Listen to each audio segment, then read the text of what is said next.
So this is the Observatory Tower? This is the bottom of the tower. Wow.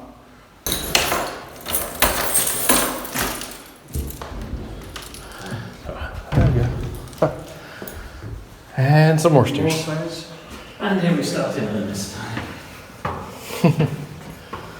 Yeah, that was just a warm-up for the cardio? Yep.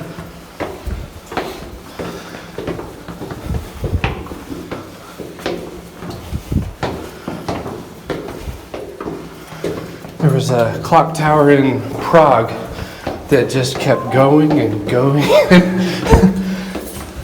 Was that the astronomy clock? Yes.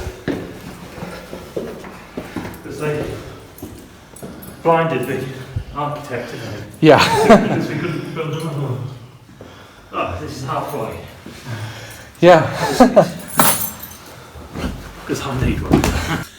Enter Colonel George Tomline.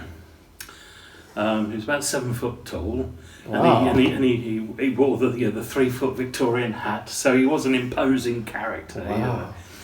And until fairly recently, we didn't have a picture of him. So apparently, he's very shy.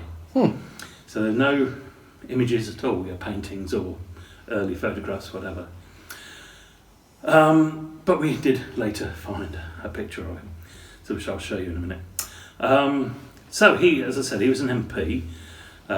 He inherited a lot of money from both sides, mother's side and father's side.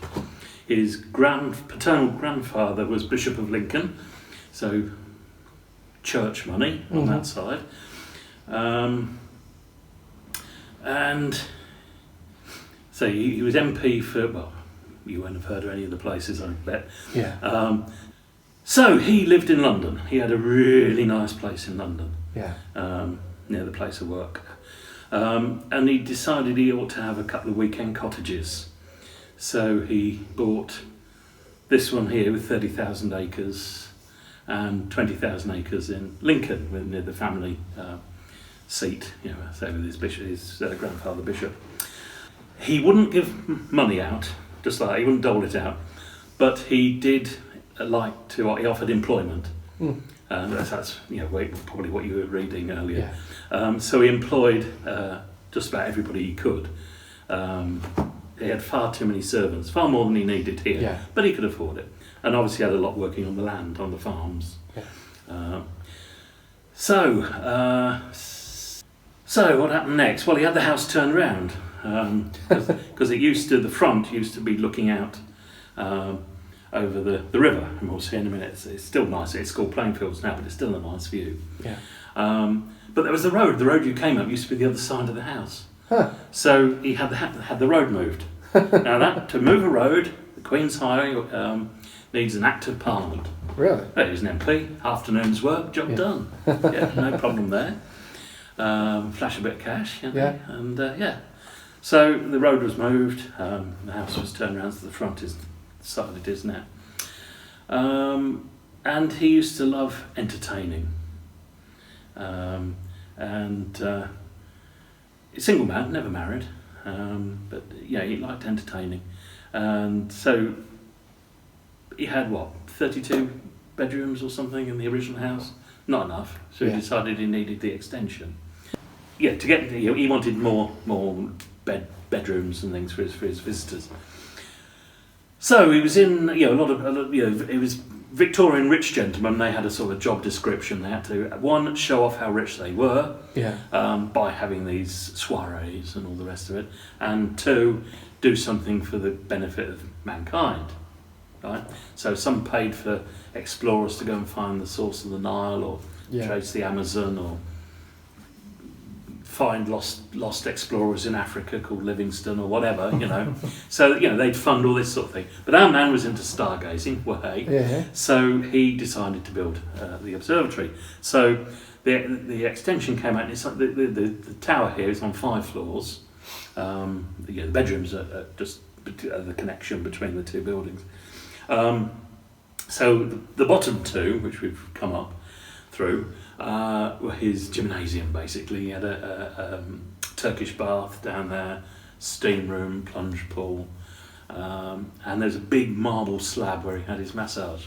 Nice. And the only thing that's still there is the marble slab. So that's bottom two floors. This floor is the middle floor. No, sorry, the floor downstairs. The muniment floor, muniment chamber. That's the bottom of the spiral staircase. So that's the middle floor. And underneath the spiral staircase, there's a little chamber, and that was deemed to be the safest part of the building. So they probably had a safe in there or something like that. So I still look out for the old white £5 notes. You know, can't find any. Yeah. But so then we come up to the fourth floor. This is the fourth floor, so we've only got one more to go. And as Andy said, this is the Belvedere Room. Of course, you know your Latin, nice view. So we're still walking around this strange circular thing in the middle. Yeah. But we've got 5 balconies here. So he used to bring all his friends up in the lift, which is just in the next compartment along there, and lead them out and show off the wonderful landscape gardens. Sure, yeah. Why not? So that's all this floor was. So it's just a platform to get to the balconies. And then the equatorial room, the top floor, obviously with the telescope, but we'll get up there eventually. So what happened then? So 1874 saw the first light of the telescope. And of course, Tomline wasn't here most of the time. Right. He was still working down London. And so he employed a professional astronomer called John Isaac Plumber. Now, just for a short time, until you lot started plunging lots of money into big telescopes, Yeah. our modest offering here, were in terms of size, was in the top 20 size in the world. So just for a year or two, it was a world telescope. So it was worth getting a professional in. So John Isaac Plumber came from the University of Durham. He went and worked down in London, the Royal Greenwich Observatory. He worked for the Astronomer Royal, Sir George Biddle Airy, famous for GMT and time and you know, universal time and all this thing. And he was another local boy. He retired just outside Ipswich, a village called Playford, but that's another story. So he worked for Airy. So it was Airy, in fact, who recommended him to Tomline.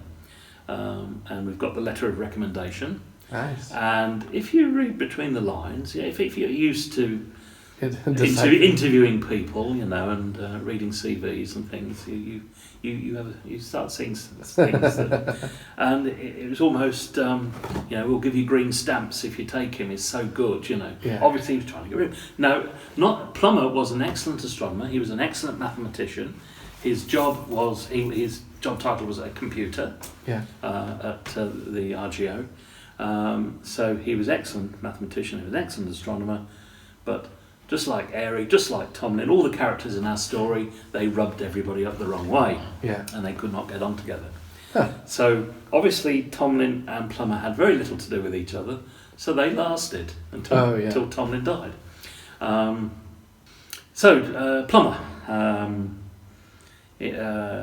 he went on from here because the people, the whole estate went to Tomline's cousin. The Prettyman family, Captain Ernest Prettyman, Royal Navy, so they were not at all interested in astronomy. Oh, really? So no, they certainly weren't going to pay John Isaac Plumber the princely sum of £400 whole per annum. Wow. Which was 4 times what the whack he was on at the Royal Greenwich Observatory. Really? So he was and he had a house. Yeah. Which I guess what a very original name for the house. But guess what it was called? Tomline House. No. The Plum House? No, the astronomer's house. It's even less original. Yeah, so we've got obviously it's rotate the wheel there. Yeah. Now that looks very much like the top of the lift mechanism, which is still there. Oh, okay. Have you got the keys, Andy? Yeah. Just open that and see. So probably the same people that built that. Yeah, they're probably the same engineering firm. It might even have been ransom, as all we know. Yeah. know they were general engineers. Yeah. They turn around surrounding. I'll say it's got the ribs inside the V groove. Exactly. Well, you'll see it's exactly. Oh, be careful in there. 'Cause it's, Yeah, I just we put a bit of stain on here. It's all right, sorry. It's quick drying. It was on Wednesday night, so it was drying. Oh yeah. So that's Yeah, it's gotta be. Rope, not cable. yeah. So that's the original wheel for the lift. I see. Try to get a panoramic there. Yeah, they. Yeah, it's logical. Use the same idea for that guy. So, did the weight of the mahogany? I mean, I know he probably enjoyed the look of it, but did it add a lot to the effort required to move the? Not really. Yeah. No, have a go. Oh, I hate to. I won't break it. I promise. Takes a bit to get it going. Oh yeah. Oh yeah. Oh, that's nice. Once you get it going. Yeah, I can see where you. Yeah, once you get going, you can almost spin the top off. It's really not bad at all. What does it use for the bearings or for the? This one uses proper roller bearings. Okay. Some similar age observatories like Husbandstoke use cannonballs. Because they were sort of left over from the Crimean War. Bring it back and park it right. Yeah, it's got on there. That's great. Yeah, not hard at all. Greasing every few years. Yeah. So yes, so we've got two periscopes. So one will always be visible because half the time the pillar will get in the way. So we've got double-sided Yeah. mirrors on there. You can obviously read the light ascension down there. Yeah. Oh, So I see. it's a false floor. It's been raised about 3 feet or so. Yeah. Simply to so you don't have to go too high up the steps. Here, Oh yeah. on average. But it does mean, if you're looking anything directly overhead, you are literally lying on the floor. Really? With that much. Yeah. Yeah. What is the? I guess you have a pulley system or a. Yeah. Takes two. This is another reason I own 2 people. Yeah. I see.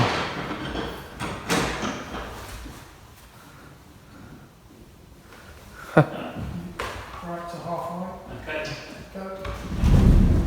Stop. Ready? Yeah.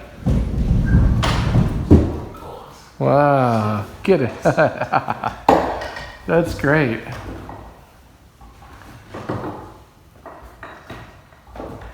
Now that slit it's big enough for the telescope, but not much else. It's quite narrow. Yeah. Yeah. So at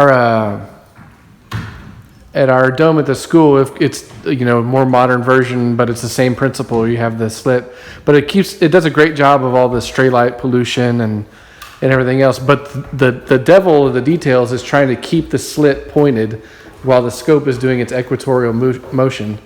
And Skies are partly clear, so we may be able to see the moon. oh, that would be fantastic. Huh?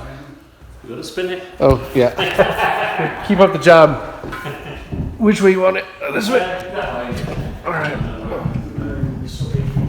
The old original drive mechanism. Yeah.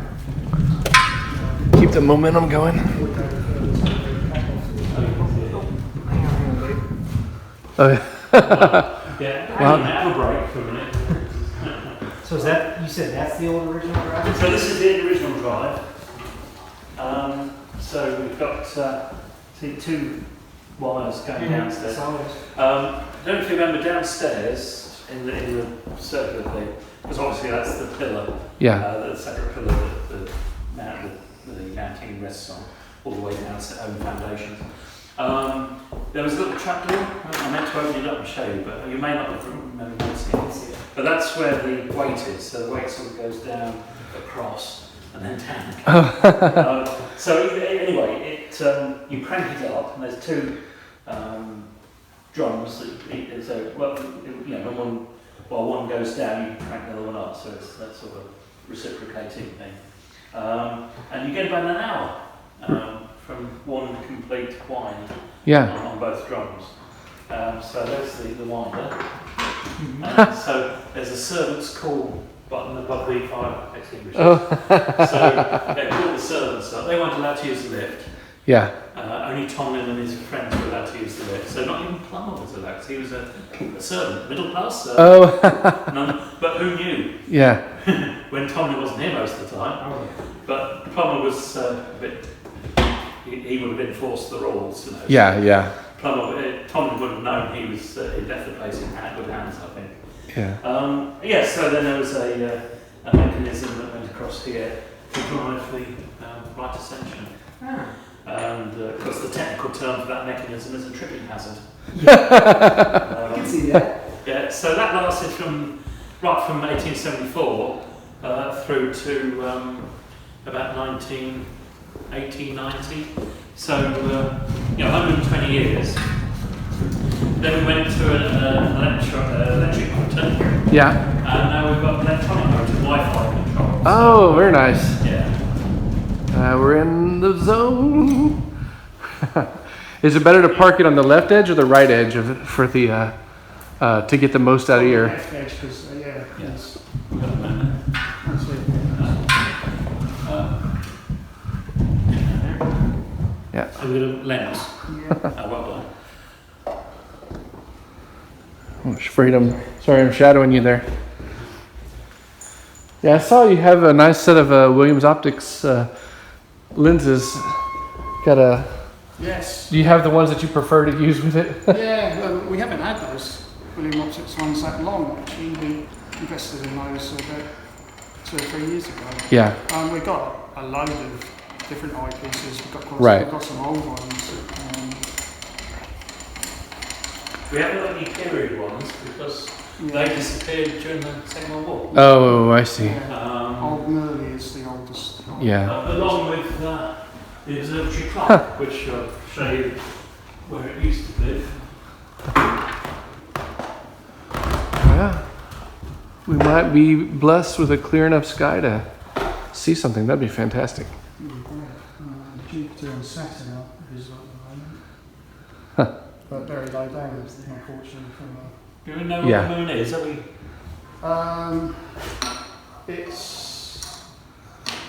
It should be sort of. What is the phase? I lost track. About a 3/4 phase, isn't it? Getting waxing. Yeah. So that's going to be south. So we need to move around a bit. East, southeast. So forward. Oh, forward. Oh.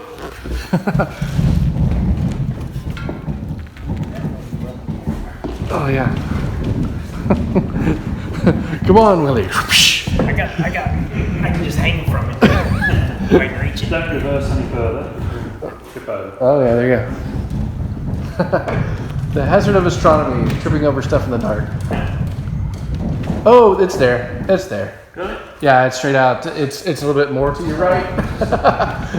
You're almost there by the time you. Oh yes. There. Oh, Jupiter right behind it. Yeah, perfect. Yeah. I do like even the little tuft of cloud has a nice romantic view to it. Keep going. Oh. Oh, is it going to be on the other side of the pier? Yeah, that's the joy of all the camera work in the middle of the night is the pier flip and trying to hit your spot when you flip back over. Nicely done. Nice on the.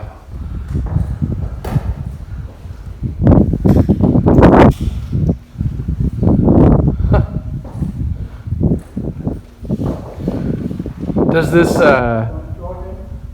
Yeah.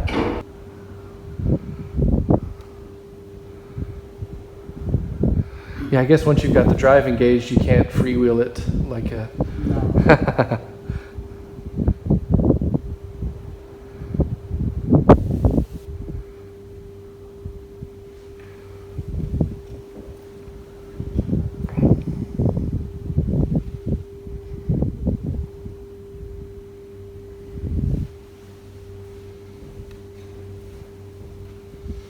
Everything on that sea, got shot. Yeah. But apart from that, brilliant.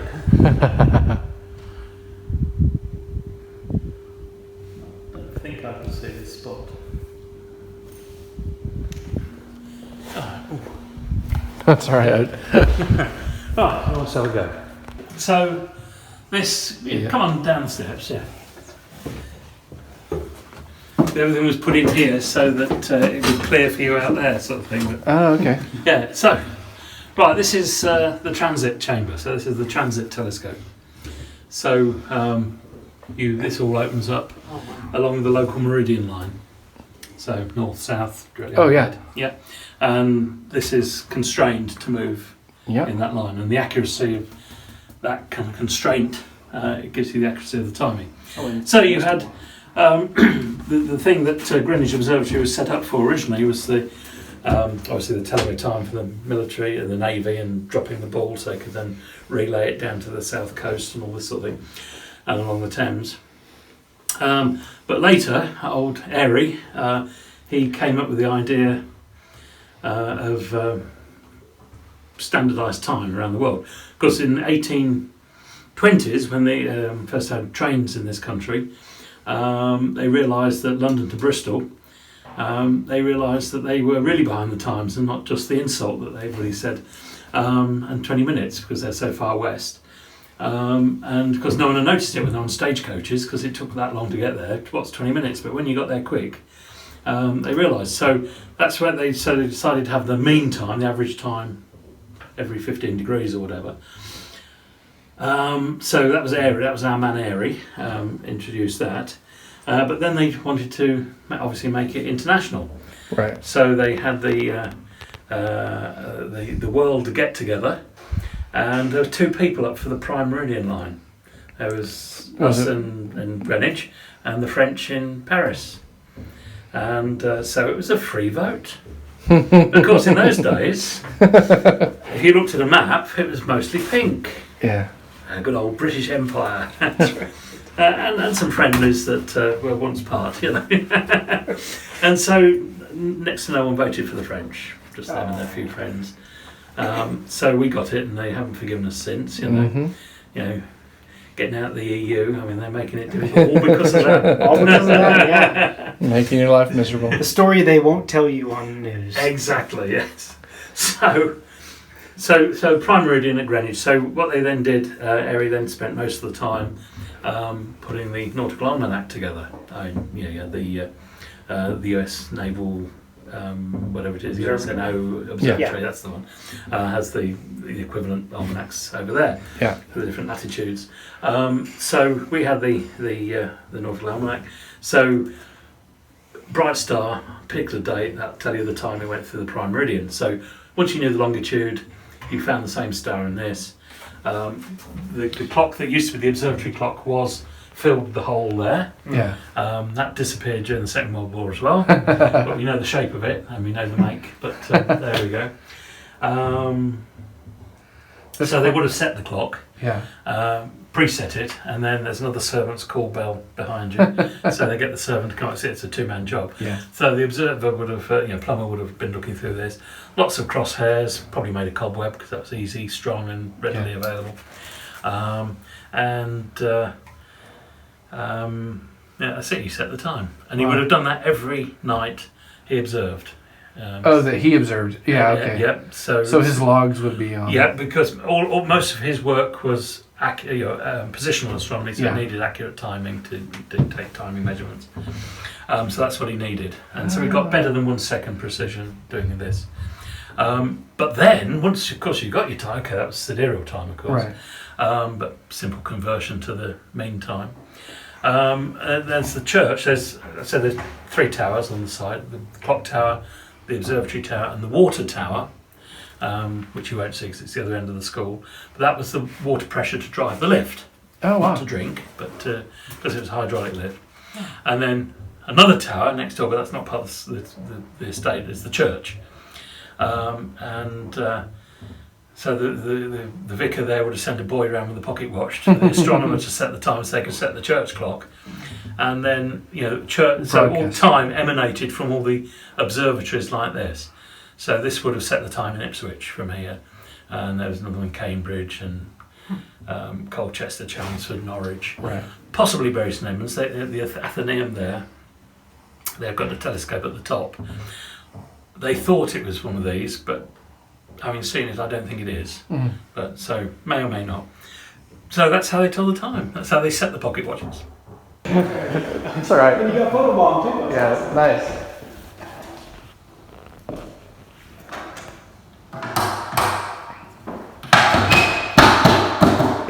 Upstairs, you can have a there you herd go. of elephants going around, or Oh, Boy yeah. Scouts, same thing. Right. And you don't get any vibration at all. And we get the jiggly moon.